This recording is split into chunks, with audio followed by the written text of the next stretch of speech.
Hey YouTube. So I wanted to talk to you about the haptic feedback on the ps5 controllers. Now, the first time I experienced playing with these controllers, it was really interesting. I like the fact that they kind of adopted a bigger shape to the controllers. The triggers feel a little bit better. The I've never really been a PlayStation guy, to be honest, but I remember playing like PlayStation 2 versus or PlayStation 3 even or PlayStation 4 even versus playing an Xbox, and there was a major difference between the controllers and how they felt. Now, PlayStation managed to bridge that gap with the PlayStation 5.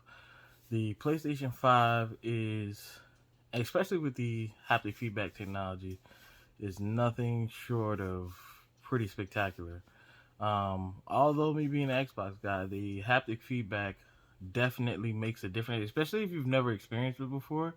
It's difficult to explain it in words. Like when you, the best way I can explain it is like when you go to shoot an arrow and you hold down the trigger, you can feel the tension of the arrow as if you were pulling the arrow in real life, like pulling back the arrow to shoot it in real life, which gives it a really realistic like aspect to you. It's like a more immersive feeling to you playing the game, which is very interesting. And they've got this game that comes with the system. It's called like Astro's Playroom or something like that, and it pretty much teaches you how to use the haptic feedback. And of course, they've got the microphone and the controller, which I thought it has its positives and it has its negatives. But overall, it's pretty cool that they were able to incorporate that in the controller. And the touchpad for me was like, it is cool that you can use it, but it's to me it's not that interesting.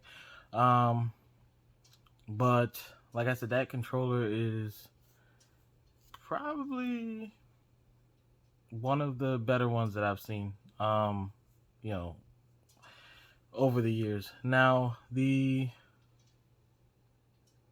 controller battery life is something to talk about.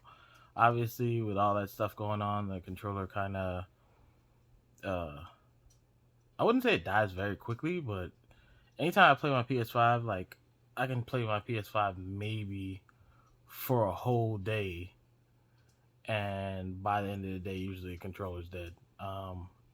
And when I mean like a whole day, let's say like 5 6 hours, if you have that type of time to play a game. Long and short of it, though, like I said, there's different feelings for different things. So like I explained the bow thing. It also does that for like a shotgun, a rifle, and it makes it very interesting. But it also at times can be annoying because like if you're used to, let's say, playing the same game on the Xbox and you go to hit the trigger, if you don't turn that feature off, it'll be a lot harder to do things that you're used to doing much easier on the other system. But luckily, they do have a settings thing in the settings where you can turn the feature off, so it's pretty cool. I would recommend to check it out if you ever get the chance. If you like what you heard, give me a thumbs up. Drop me a like. I greatly appreciate it. Thanks, guys.